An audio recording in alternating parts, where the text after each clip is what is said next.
Owens, America's Wealth Coach, and it's time to get wealthy. You're going to learn exactly what you need to know and do to finally achieve the level of financial success you desire and you deserve. Well, it's Black History Month, and after 20 years in the investment industry, it's hard to believe that I left to become a financial freedom fighter, a moniker the founder of this network, Roland Martin, gave me many years ago. And that's why today I'm excited to have another financial freedom fighter on air to share with us exactly what we need to do to be fearless around our finances. But before we get started, here's what they don't want you to know about what you need to be fearless about your finances. Number one is that financial ignorance is expensive. What you don't know can really impact the decisions that you make. Secondly, you cannot win if you're not playing to win.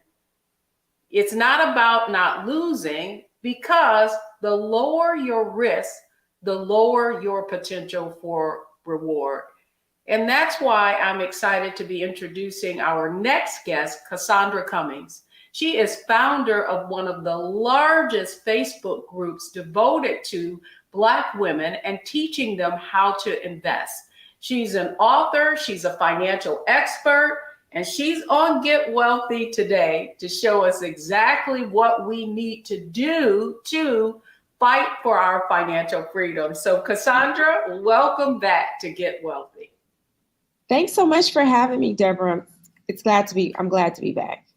Well, I'm glad you're back, because one of the things that I love about your book, Cassandra, is that in your book, you have put together what you call these fearless figures. And they're Black women who really are financial freedom fighters, but they're in a number of different areas.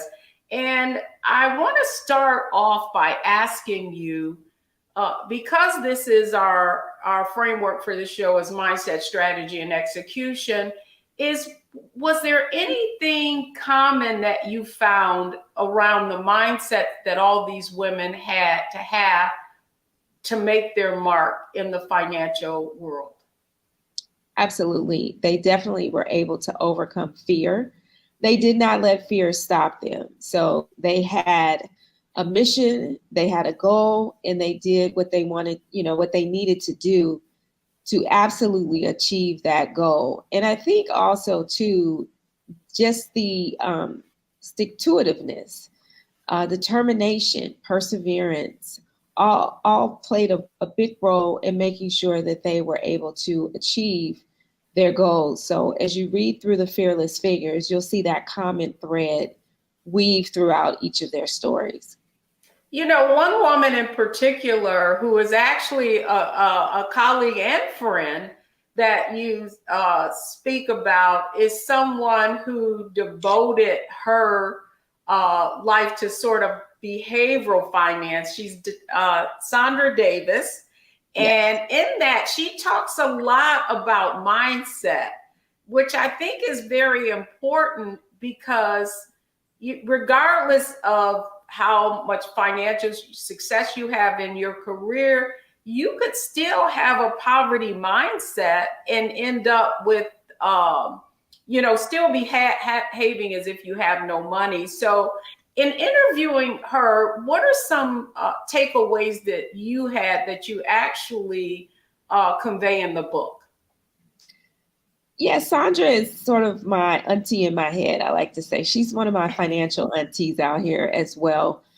Sandra worked with me in a mastermind program that I have myself called Queens of Capital. And she really worked with the ladies to shift mindset. A lot of women are walking around with financial traumas, and being able to overcome those financial traumas are huge to get to your financial goals. And so Sandra, her attitude is to learn the lessons of these financial mistakes or traumas or, sticky decisions that they may have made around money, and really leave that shame behind, because you can't necessarily move forward if you're still carrying these financial bags around, really weighing you down and stopping you from being successful with money. That's good. You know, one of the things that has become clear just in the work that we do on Wealthy You is that far too many women are giving from a half empty cup. And so it's almost like they're creating drama. And instead of giving with intention, they're giving from financial feeling obligated. And I know in your work, oftentimes you find that. And so the question I have for you is, some of the trauma it has been done to us, and some of it is self-inflicted. So what would you say to our audience about, you know, what they can do to set boundaries and be more intentional about the financial decisions they make? Yeah, my biggest thing is to really work with someone else, a financial professional, a money mentor, someone that's going to help you build that confidence. And I think in Fearless Finances, the reason why I highlighted Fearless Figures as well is to show that you are not alone. And this isn't something that you have to tackle by yourself. Just like people get fitness coaches, just like people have therapists, you probably need someone to also help you along the way with your money. And so don't feel like you have to really figure this out on your own, because it can be very difficult. It can be very emotional, and you need someone to help you navigate through those emotions that are tied to money to really help you overcome some of those challenges you may be facing. Good point, Cassandra. What I do find, and you know, even myself included, as I, you know, began to have some career success, and with that came some monetary success as well.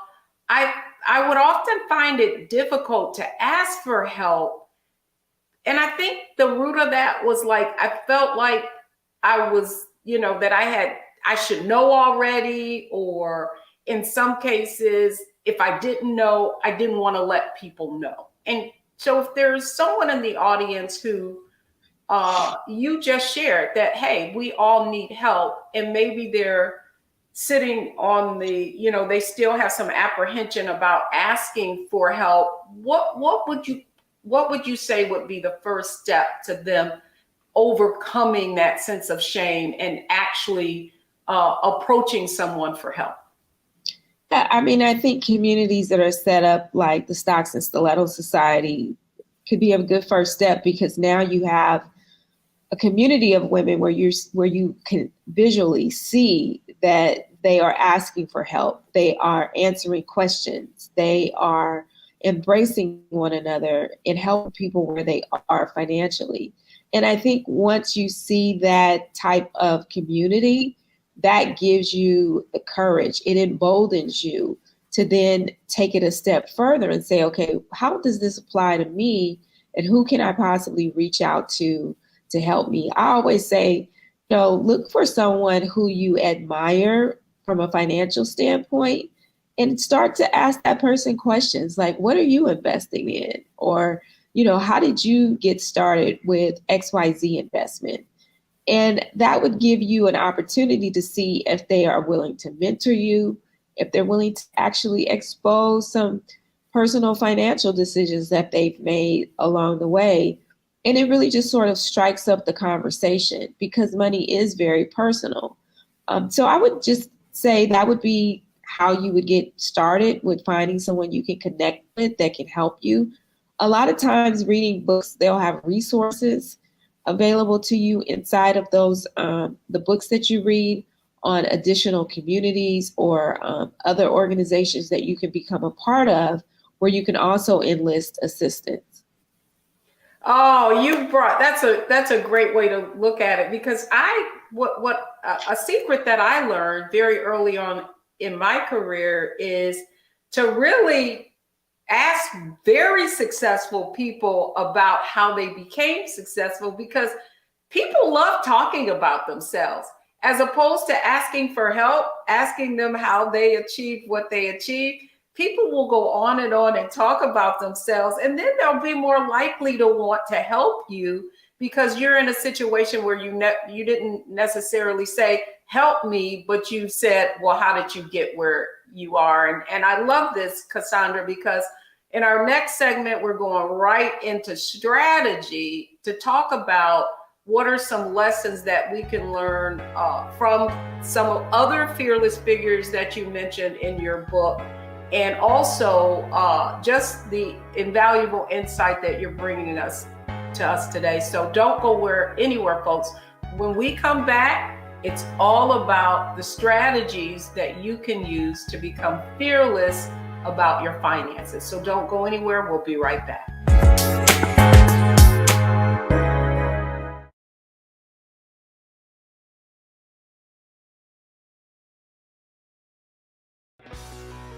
Let's be honest, as successful women, we're crushing it. Maxed out 401k and Roth IRA? Check. Aggressive savings and investments? Check.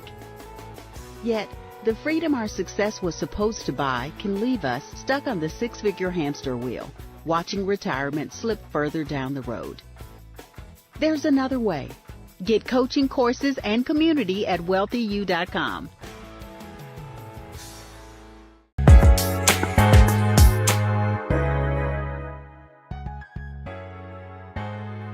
Welcome back, everyone. This is Get Wealthy, and I'm Deborah Owens, and I'm having a fearless conversation with our guest today, Cassandra Cummings. She is the founder of Stocks and Stilettos and author of the new book, Fearless Finances. Cassandra, thanks so much for coming on Get Wealthy. Thank you. And this is all about strategy now. So in the book, you have several women that are fearless figures. And I would love for you to maybe pick one of them that that stands out in terms of the strategy that they took to accomplish the kind of success that they have financially. Yeah, I mean, I think one that I would probably select might be Sheena Allen. Sheena Allen came into the society, but she is just a very young powerhouse, and she has definitely made inroads into the financial services industry with a very unorthodox pathway, if you will. And so she started off creating apps without, using a lot of code, but she was able to enlist developers and others to really help her get some apps up and going. And then she really took on this mission of helping our community, who happens to be made up of people who are underbanked and underserved when it comes to banking. And so I think just that initial thought of, I'm going to help people who go and use like check cashing places to do their banking. I'm going to help people who use the bank, but they're constantly being hit with overdraft fees. I think that just that whole thing with helping people who don't really have a great relationship with banking, just understand how important it is to have a good relationship with banking, because banking can actually open doors to being able to access other capital programs, having the ability to touch capital, to really build your financial life or to build your business life. And so I think just having that foresight to say, let me take a step back and let me help people in my community really get this banking down. That's going to be a game changer long term for a lot of our people who have shied away from using banking. I talk about that in my book. My mom would go to the post office and actually get money orders to pay her phone, pay her phone bill, pay her rent and things of that nature. And at one point, I thought that was how you did banking. And then, there are other ways in which people have found these alternative ways in which they use banking or, outside of banking to really just survive on a day-to-day basis. So I think Sheena Allen is just a great, great example. We've got some other women who are doing some amazing things, but I think just keeping that in perspective, like, hey, I'm going to help my people.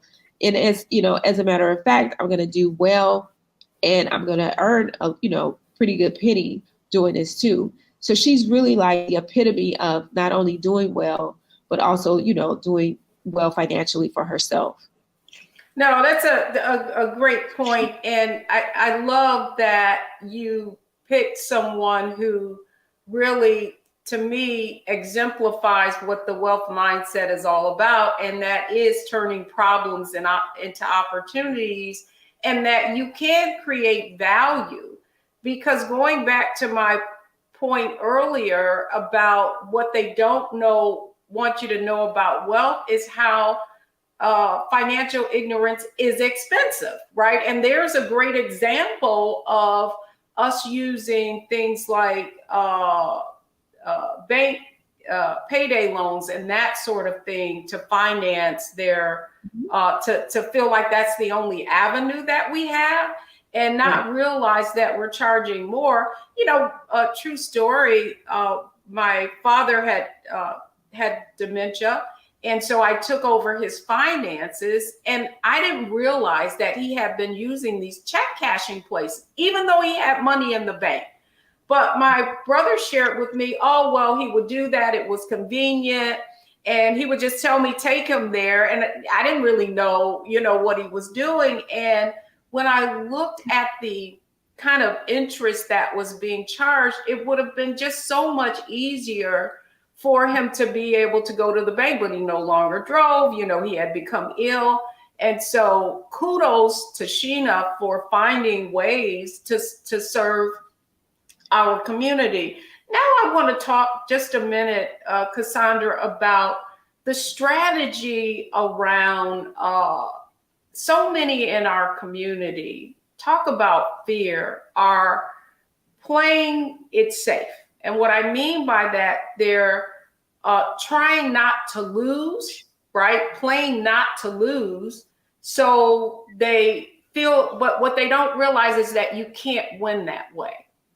Right. And so to that end, what strategy would you convey to someone who knows they need to take more risk, if you will?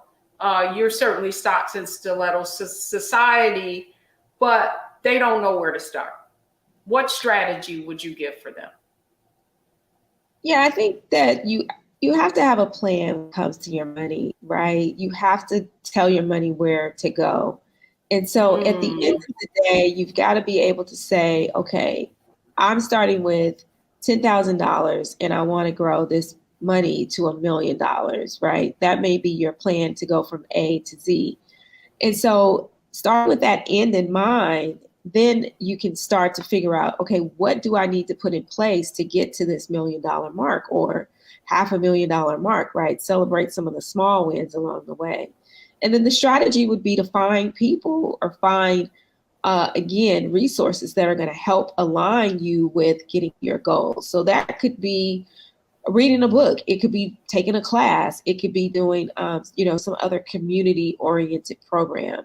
And so starting where you are, you really have to assess, okay, well, I'm here.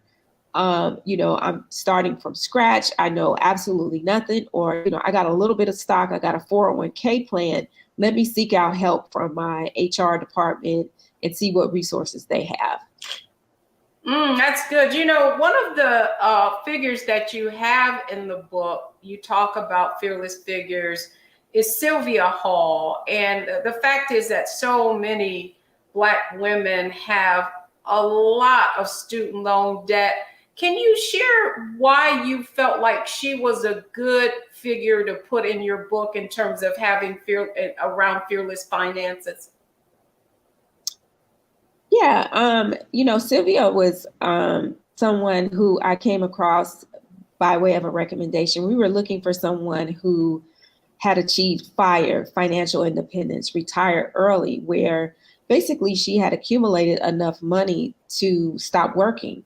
And so we wanted to hear her story. We wanted to hear how she actually went about being able to achieve FIRE, because that's something that we actually don't get a lot of exposure on. Like, how can I retire early, right? And so what I've come to learn is that exposure equals expansion.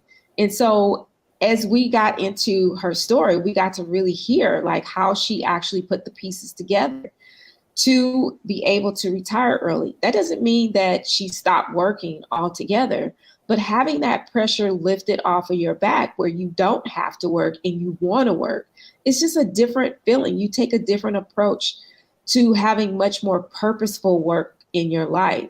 And so her story basically was that she came out of college, she didn't have a job, she had all of this debt from law school, and she really wanted to attack the debt. And so in attacking the debt, it prompted her to really make some strategic moves around acquiring real estate, around taking on a second job, to be able to eliminate that debt quickly and then start to save towards being able to have the option of working and not the necessity of working. Well, it is, you know, what I found fascinating about her story is here's someone who was in the negative, you know what I mean, significantly, and yet it created a sense of urgency that once she started applying it on the negative side, it just took on a life of its own and accelerated her overall financial growth. I mean, there are some amazing, amazing stories in your book about women who took a negative and made it a positive. And, you know, I love that term in terms of, you know, negative net worth to positive net worth. I think we can look at that under so many lenses. But when we come back, I want to talk to you about execution, because I often say that knowledge is not power. Knowledge correctly applied is. And when we come back, we're going to talk with Cassandra about how, first of all, you need to go and get her book, Fearless Finances. You can find it on any bookseller, at any bookseller or platform. But now, how do you actually take this information, take some of what we've learned from these fearless figures and apply it? We'll be right back.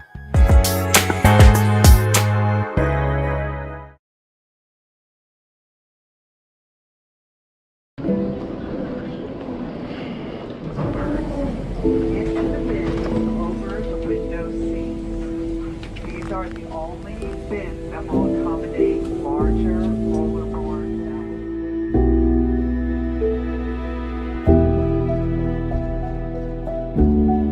They put 10 in here? 10, and you don't come out till you die. And you eat him, you hoop 10. Oh my God.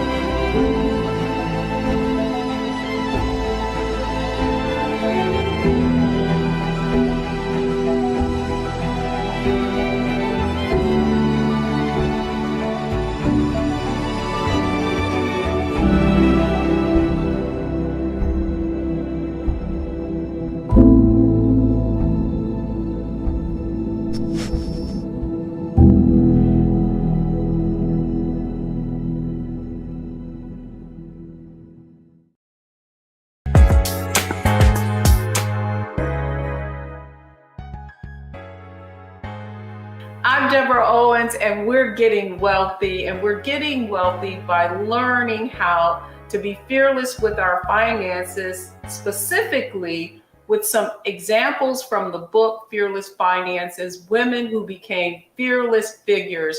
Let's welcome Cassandra Cummings back to Get Wealthy. Cassandra, I've been so inspired by so many of the stories. I do want to talk just a minute about execution. And one of the points that you make in the book is, you know, all of these fearless figures, you identified them for what specific strategies do you feel like they had that were similar, that allowed them to have the kind of success that they've had in so many different areas of their finances? Yeah, I think one of the most common things is, again, team, or, having a money team, having other people help you. This is not something that you can really achieve on your own. So whether it's through a financial advisor, whether it's through some sort of money mentor or things like that, I just can't echo that enough, stress that enough, that you really do have to have someone really, open up the door, hold your hand in getting to the next level. And I think that's something that our community has a hard time with. People in our community are very prideful. I don't need anybody. I could do it on my own type of attitude. And I think if you shift that, you can find that your financial goals and objectives are within reach and relatively quickly. And so you don't have to necessarily belabor the process, if you will, by really trying to spin your wheels and figure this stuff out on your own. The Fearless Figures, they each have taken on something different. We have Davon Reeves in there, who has taken on the approach of building wealth through hotel investment in hotel ownership. We have Robin Watkins, who took on being able to create SPACs, special purpose acquisition companies, which is a form of collecting money and then being able to help other companies grow their businesses and then hopefully become publicly traded. That is something that, I think they're one of the first minority owned SPACs. And when they launched a $126 million fund to help Black and brown businesses not only scale, but eventually go public. And that is definitely unheard of. And then you have, people in there, like I mentioned, Sheena Allen, Sylvia Hall. You've got Makita Smith, who is blazing trails in the real estate industry. And she's now opened up an international real estate office over in Dominican Republic. And so you've got all of these different women who are leading charges in some form or fashion in their own lane. They figured out their own ministry, and they are, making things happen in those respective industries. And so I would just say, take a look at those stories, and hopefully there is something that resonates with you that will trigger you to move differently when it comes to your money. You've brought up something that is recurring in each of these segments, and I think it's so important in that our audience understand, and it is the need to reach beyond your current level of network and circumstance. I do believe that often we have to be careful of the advice that we seek. You specifically talked about having a money team. And I believe that so many of us, and myself included for years, took advice from our friends, right? Who we kind of were all at the same level in terms of socioeconomically, not really understanding that in order to get to the next level, someone has to take you there. And I find that, and it's interesting, we were just interviewing someone and they were saying, yeah, I was doing all the free stuff and thinking that I could get somewhere. And it was not until I actually invested in something that, that would give me the kind of insight that I needed, because free advice is just, it's just that. That's the reason it's free. And you said something that I think is so important. And I would love it if you could double click on it from your own personal perspective, Cassandra, and that is, what do you feel like has made the most impact in terms of a relationship for your own personal growth and success? Mm-hmm. What's the one thing? The one thing I think is just being able to really feel energy from certain people. If I wanted to maybe get assistance from someone, just really being able to better understand their energy towards helping me. And if the energy is off balance and they're not really open to helping me, really understanding how to compartmentalize that, not take it personal, and then seek out other people who can help me, whether that be free or paid. I'm not against the free 99 way of getting help, but at some point you've got to be able to layer that with, maybe some paid assistance as well. But I think in this whole game of finance and becoming fearless, it just boils down to relationships. And so I would employ you to definitely work on that skill set. Stanford's MBA program, they spend a significant amount of time on interpersonal skills and beefing up the touchy-feely aspect of relationship building. And if you look at and study any millionaires, multimillionaires, billionaires, it really boils down to the relationships that they have, because those are going to be the people when a deal comes across the table, when a real estate investment opportunity comes across the table, they're going to keep you in mind, or they're going to be looking out for your best interest and say, hey, we've got this deal that we're looking for investors in, or we're looking for this opportunity to fund, in your name. You want your name to come up when those opportunities come across someone's desk. And so that's going to boil down to just absolute relationship building. And so if you feel like you need to work on that particular skill set, I would employ you to take a course or to get out there and really push yourself to network and shake some hands. We've got someone that says, she's the queen of the warm handshake. And so it's very important for you to understand that at the end of the day, relationship building equates to financial success. That's good. That's good. That's great advice, Cassandra. The book that is still in my bookcase and that I gave to my son, and I give to anyone who's starting out their career is very old school, but I actually took his course, and it's How to Win Friends and Influence People, Dale Carnegie. That's it. Yeah, that's great advice. So when we come back, classic. When we come back, Cassandra, it's our lightning round, and it's analyze, optimize, maximize. Now we're going to talk about how you can put all of the insight that you've heard on today's program into action so that you can get wealthy. Don't go anywhere, folks. We'll be right back.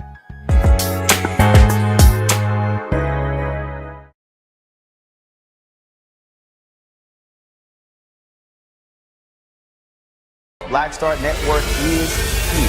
Oh, no punch! I'm real revolutionary right now. Thank you for being the voice of Black America. All momentum we have now, we have to keep this going. The video looks phenomenal. See, this difference between Black Star Network and Black-owned media and something like CNN. You can't be Black-owned media and be scared. It's time to be smart. Bring your eyeballs home. You dig?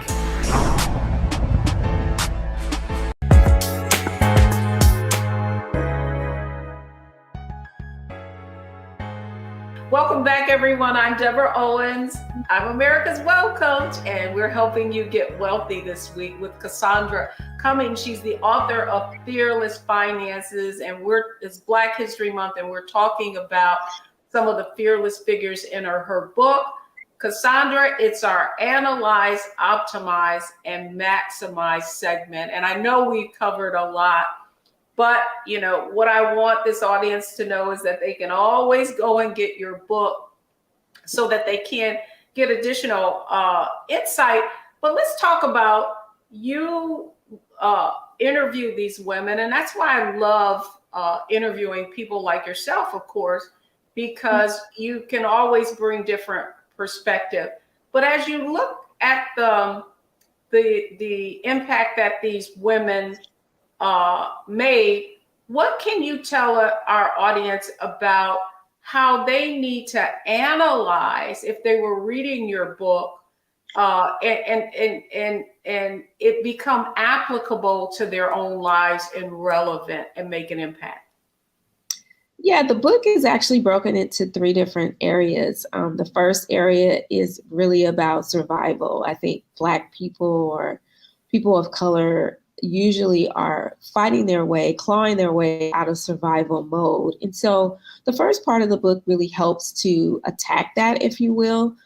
How do we get beyond just surviving? And then we get into the second part of the book once we have created, this way of getting out of survival mode into stability. Okay, now I'm at a point where I'm not living paycheck to paycheck, or I've got, this banking thing down.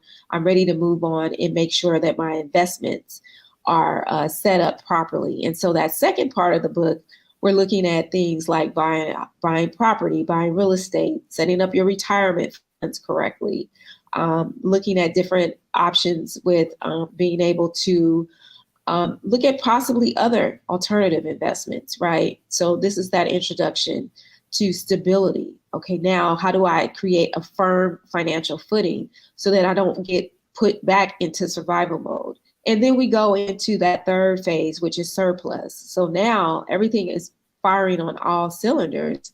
I have disposable income. I'm ready to actually make my money start working for me. And so that third section is looking at real estate investments. It's looking at creating a dividend income portfolio with your stock investments, which is, pretty much passive income opportunities, and looking at other investment opportunities such as angel investing as well. And so that's pretty much the third area that I cover. So those would be the three: survival, stability, and surplus.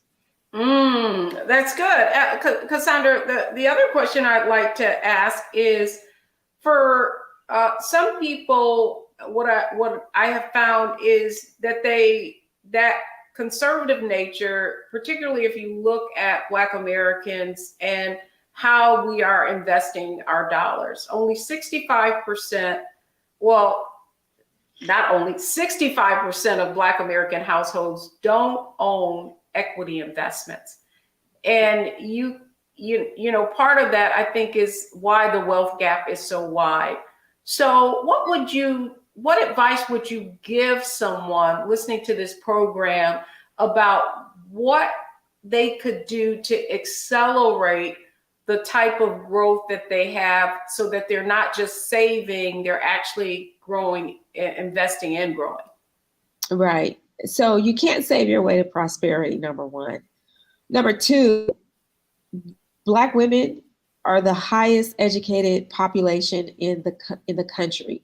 And so it's really not a money issue, it's a priority issue. And I think that women in general, because that's pretty much who I serve in terms of demographics, they have to really educate themselves on how money works. And because they're able to go to school, they're able to get, multiple degrees. But when it comes to their actual net worth, they didn't take that class.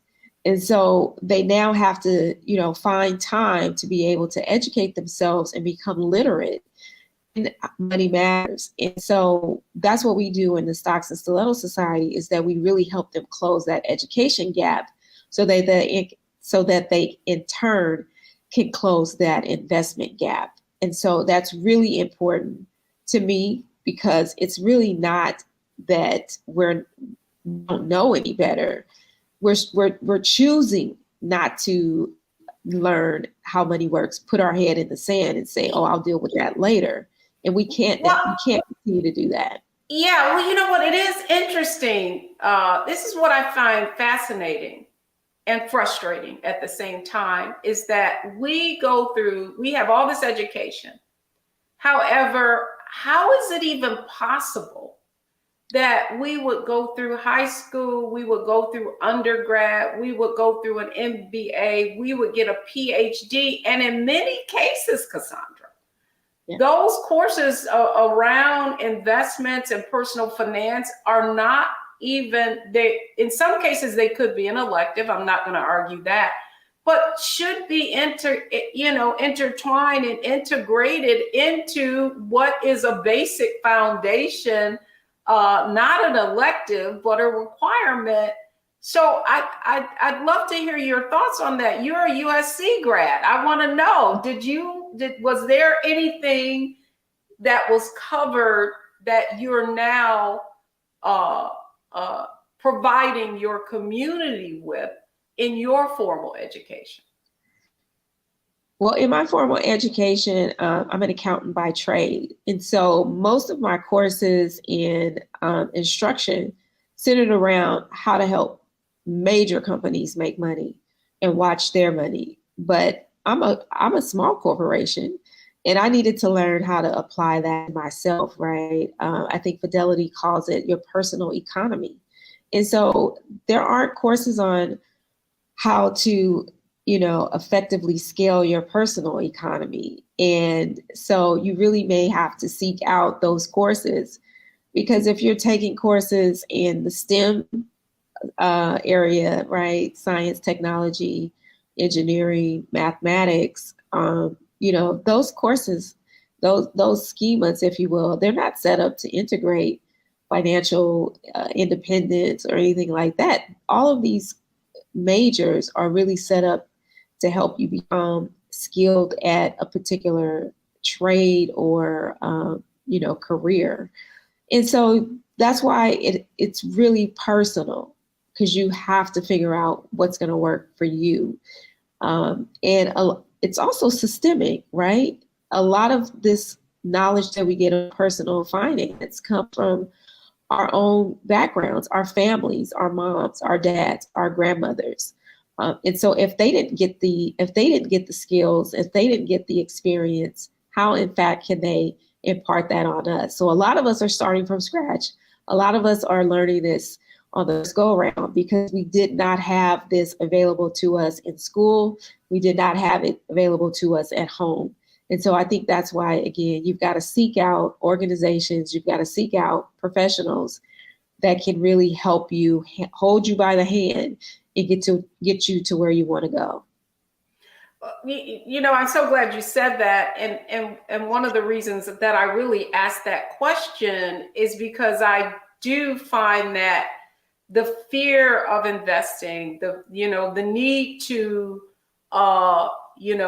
focus on not losing as opposed to gaining is directly correlated to that disconnect, that lack of exposure to risk, that understanding, like if you were investing and the market went down and your family had been investing for years, and they would say, oh no, don't be fearful of that. That's just natural. And in fact, that can work in your favor. If you don't have that person telling you that, if you didn't grow up with that, then that's why I love the title of your book, Fearless Finances, because I would submit to you that so much of our lack of ownership of those assets are just a lack of exposure and a lack of experience. Yeah, I mean, again, exposure equals expansion. And so one thing at USC, I got exposed to what wealth really looked like. I went into fraternity houses where, white male students resided, and I got a chance to see, how they were living. And a lot of the times they actually hired out Black cooks. There were Black cooks working in these frat houses.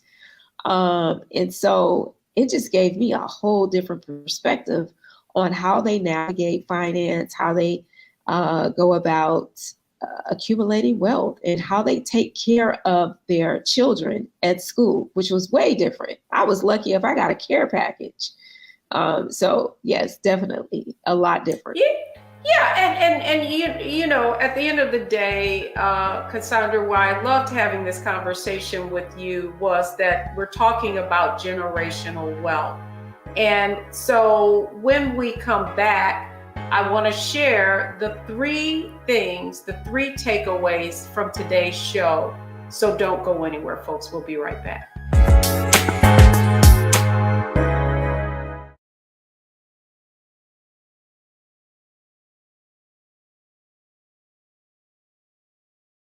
When you talk about blackness and what happens in Black culture, we're about covering these things that matter to us, speaking to our issues and concerns. This is a genuine people-powered movement. There's a lot of stuff that we're not getting. You get it, and you spread the word. We wish to plead our own cause Too long have others spoken for us. We cannot tell our own story if we can't pay for it. This is about covering us. Invest in Black-owned media. Your dollars matter. We don't have to keep asking them to cover our So stuff. please support us in what we do, folks. We want to hit 2,000 people, $50 this month, raise $100,000. We're behind 100,000, so we want to hit that. Y'all money makes this possible. Check some money orders. Go to P.O. Box 57196, Washington, D.C. 20037-0196. The Cash App is $RM Unfiltered. PayPal is R Martin Unfiltered. Venmo is RM Unfiltered. Zelle is Roland at RolandSMartin.com.